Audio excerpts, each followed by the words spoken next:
বলেন মান জাআলাল কুরআনা আমামাহু কাদাহু ইলাল জান্নাহ।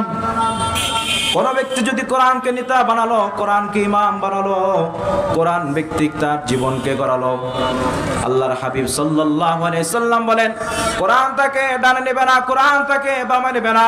আল্লাহর ওই গোলামকে কোরআন টানতে টানতে আল্লাহর জান্নাতের দিকে নিয়ে যাবে। সুবহানাল্লাহ। তাহলে কোরআনের সাথে থাকলে ফায়দা আছে কি নাই? কথা বলেন, ফায়দা আছে কি নাই? এরপরে যে ব্যক্তি কোরআনকে নেতা বানাবে, কোরআনের সাথে থাকবে, তার মর্যাদা বাড়িয়ে দেবে কে? আল্লাহ। আল্লাহর হাবিব সাল্লাল্লাহু আলাইহি সাল্লাম এই জন্য বলেন আযিবু আওলাদাকুম আলা সালাসি খিসাল। তোমরা তোমার সন্তানদেরকে তিনটি জিনিস শিক্ষা দাও। কয়টি জিনিস বলেন? তিনটি জিনিস শিক্ষা দাও। এক নম্বরে হুব্বু নবিয়িকুম, আমি রাসূলের ভালোবাসা, ওয়া হুব্বি আহলি বাইতিহি, আমার আহলে বাইতের ভালোবাসা।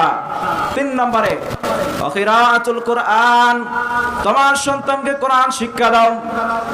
যদি এই তিনটি জিনিস আপনি শিক্ষা দিতে পারেন আপনার সন্তানকে, আপনি যদি লালন করতে পারেন, পালন করতে পারেন, তাহলে কি হবে? আল্লাহর হাবিব সাল্লাল্লাহু আলাইহি সাল্লাম বলেন কাল কিয়ামতের ময়দানে আল্লাহর আরশের আজিমের ছায়া ব্যতীত আর কোনো ছায়া থাকবে না।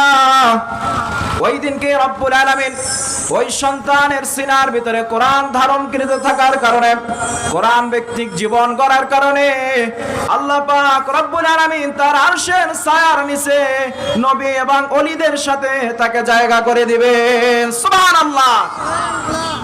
কোরআনের সাথে থাকলে ফায়দা আছে কি নাই?